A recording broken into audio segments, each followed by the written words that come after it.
Hey Colleen, so what are we doing? We are reading the script for It Is With Us, and I might be sniffling a little bit. Who's all here? Are there a bunch of fans here? So many.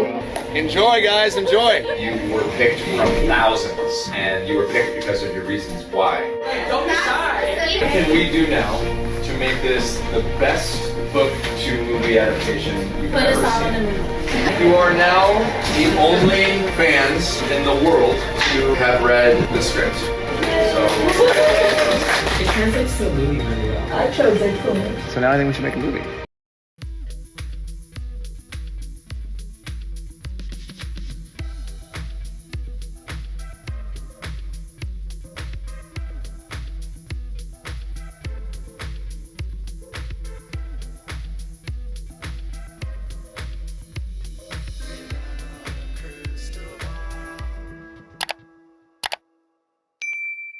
Hi, friends. It's Katie from Without a Crystal Ball. Welcome back to my channel. Listen, someone that was on set with Blake Lively, who played a role with her, who played a pivotal part of her complaint, an actor that his mere presence and the fact that he actually was hired to have a job, and the fact that he played the doctor in the birth scene with Lily and Ryle when she had her baby.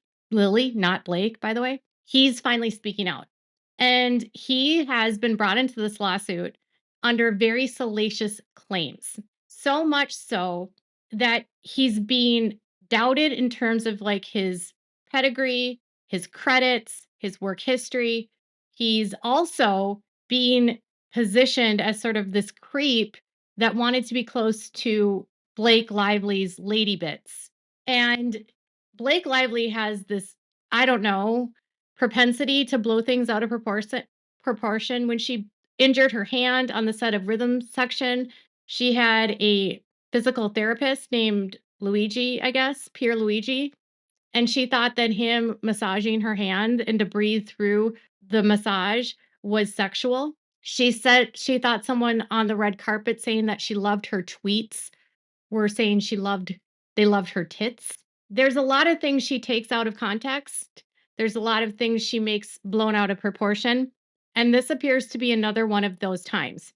And this entire time, Adam, the actor in question, has been silent and he's finally speaking out.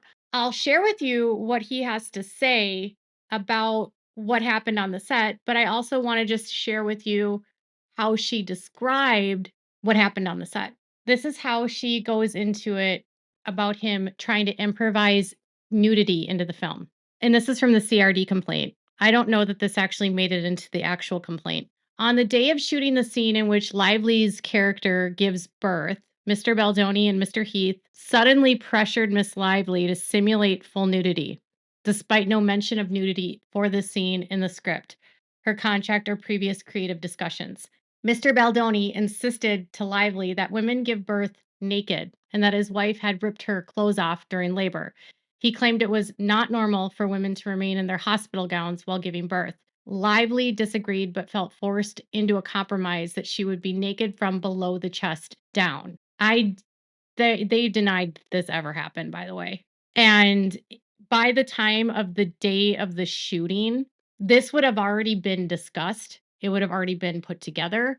They would not have changed her clothing because the budget was already made. The wardrobe was already set. That's an outright fabrication if you know anything about film. When the birth scene was filmed, the set was chaotic, crowded, and utterly lacking in standard industry protections for filming nude scenes. She wasn't nude, such as choreographing the scene with an intimacy coordinator, having assigned nudity rider, or simply turning off the monitors so the scene was not broadcast to all crew on set and on their personal phones and iPads.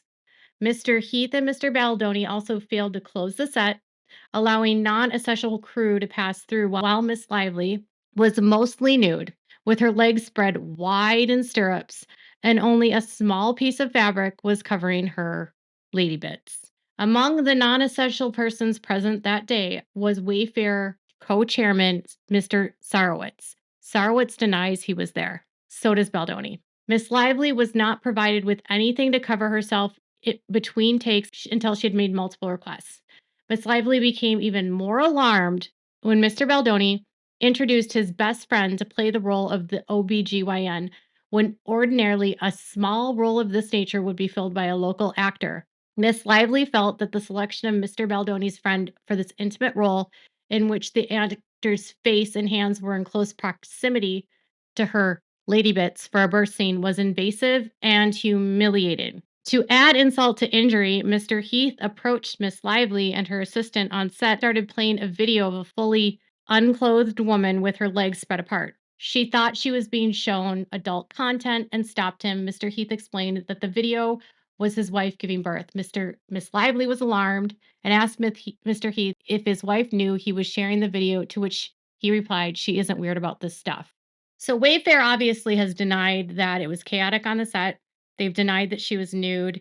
They denied that they tried to instigate more nudity in the film. They had a vision they were considering of having her do the birth in a pool, like in a water tub, and like Jamie's wife had done at home. Now, birthing in water is something that some women do. Not all women like it. Some women find that it helps them with their contractions. Other women feels like it stalls it. I used a tub, not a birthing tub like what his wife used, but I was at a hospital and I went into the bath a lot, and it actually would calm down my contractions and helped with pain. And a lot of women like to be in the water when they're in labor to deal with the pain if they're not taking medications or if they don't have an epidural. And I was doing that while I wasn't medicated. And then I got an epidural and I was like, I'm out. Peace.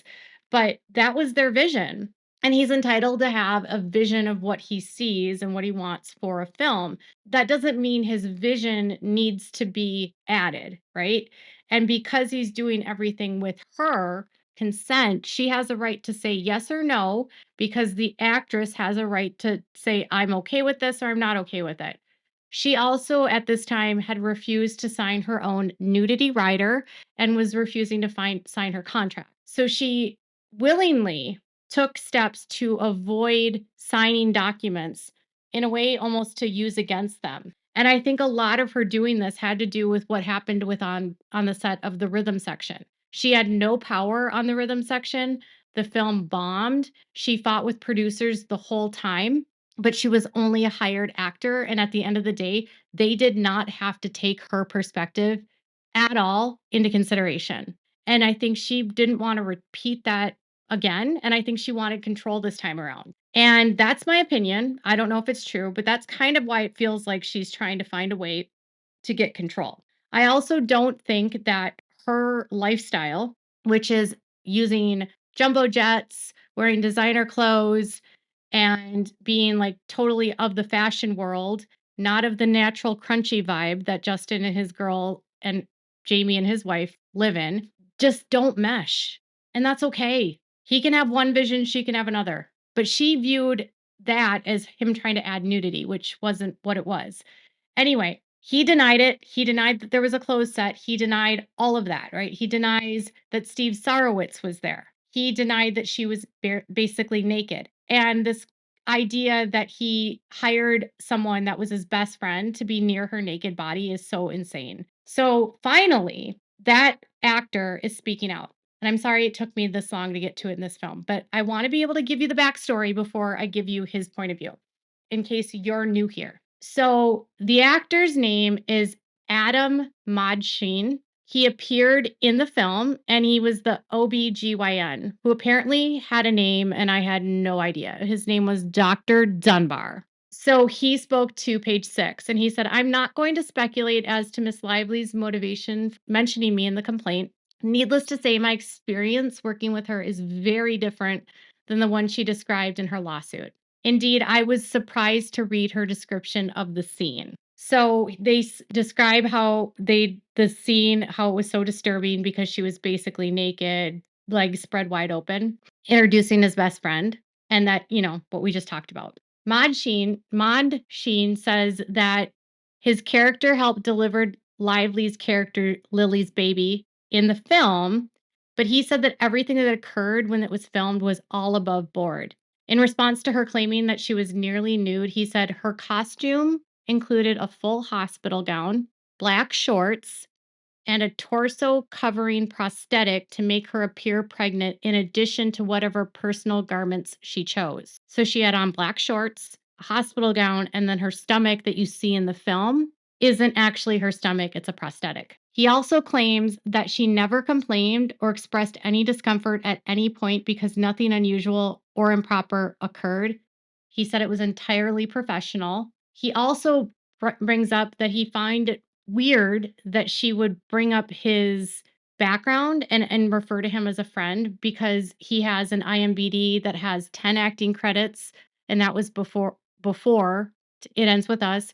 He has a master's in fine arts, and he toured with a Tony Award-winning acting company. He also takes offense to her implication in her lawsuit that he was not qualified for the role. He said, Miss Lively's insinuations regarding my qualifications are offensive, as my bona fides are easily searchable online. Lastly, I was, in fact, a local hire.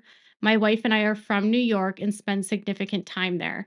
As such, I, like any other actor accepting that contract, was required to cover my own travel and living expenses in connection with the job. So nothing was unusual. The set was totally professional. She never complained. She never demanded for covering, because she said in her amended complaint that she asked for something to cover her in between takes, that she had only a small piece of fabric covering her lady bits. It's when there's actually people there that can corroborate what Wayfair says, why she lies about stuff like this doesn't make sense to me. He says, if I'm called to testify in this case, I will answer truthfully and more freely. Whatever is asked of me with all the legal protection that affords, in particular by noting that Miss Lively was not nearly nude in the scene that we shot together. He was not the first person to try to pull coals in her lawsuit. Other people have also, there's the raw footage, there's the text messages of her pumping. There's so many things that she hasn't been very truthful about. I find it fascinating that for the amount of people that were on the set of this film, and this was a very busy set, it was not a place where they filmed in a studio. They did on location. So they actually filmed in a penthouse when they filmed scenes with Justin and Blake playing Ryle and Lily at their penthouse apartment. They filmed in an actual store that they converted into the flower shop. They filmed in actual bars. They filmed outside. They filmed in actual restaurants. They did not use studio filming. So this was all on location. And there's so many videos out there from the time that it was filming that it would be really hard to see and understand how, in this kind of environment, she would have been sexually harassed or would have been deemed hostile or a hostile work environment. Because in her complaint, she said that it was a chaotic open set, and yet they have notes from that day where it's a closed set. Steve Sarowitz wasn't there. The friend that's filming, that's an actual actor who is hired as a local actor who has to pay for his transportation and lodging while he's there, who, by the way, probably didn't get paid very much, is being dragged into this and made to be a predator. Can you imagine being this Adam and you just were hired by your friend? Yes, Justin's your friend, but you're also an actor. And guess what? Actors have friends. It's really no different than Ryan Reynolds and his hiring his daughter to play kid pool and say really disgusting things to Hugh Jackman. It's no different than them hiring Robin Lively to play a small role. I mean, I don't know why she doesn't focus on the fact that Emily Baldoni was the tech that gave her Lily the ultrasound in the film. I mean, Emily Baldoni had a ultrasound wand on her exposed stomach, which I'm sure was prosthetic. Why isn't Emily a pervert, right? I mean, that's Justin's wife. It's who she picks and chooses for who she believes is going to be the predator. It floors me. And then another thing I keep thinking about is that during the press tour, she spent so much time talking about how much time and effort and everything that she put into this film, and then owning it, acting like it was her film. She was the producer, she did the score, she did the editing. They put this movie together. It was her film. But now that it's like she needs something and she wants to play the victim, now it's she was the employee and they were her boss. When it's clear when you look at the text messages, she was responding to no one. And that's why I shared a video yesterday of her saying that she doesn't know what the word no means. Lively spends a lot of her time in this lawsuit trying to, from her belief, say that these are the things that happened to her. But then when you see people that are there, her perception was I was basically naked, which we all know isn't true. And it was chaotic when you have notes that it was a closed set. Then the actor that plays the OB is like, no, it wasn't like that. Her credibility becomes a huge problem.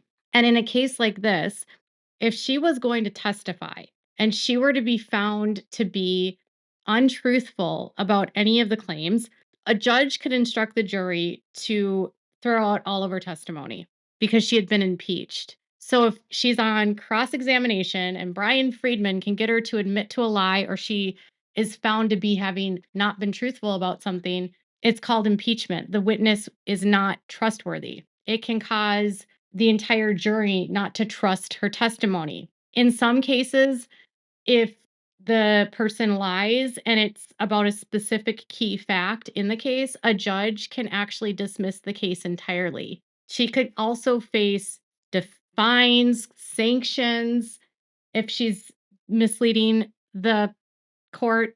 She could face perjury charges if she does this under oath. And particularly in the court of public opinion, which I think is what's happened now, she loses public support and the sympathy of her fans.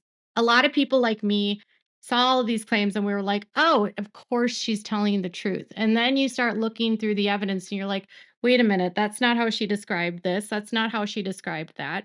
And listen, there are definitely aspects of this where I don't agree with what Baldoni's vision would have been, or I don't think that that's what I would have done, but I wouldn't have viewed any of these interactions as sexual harassment.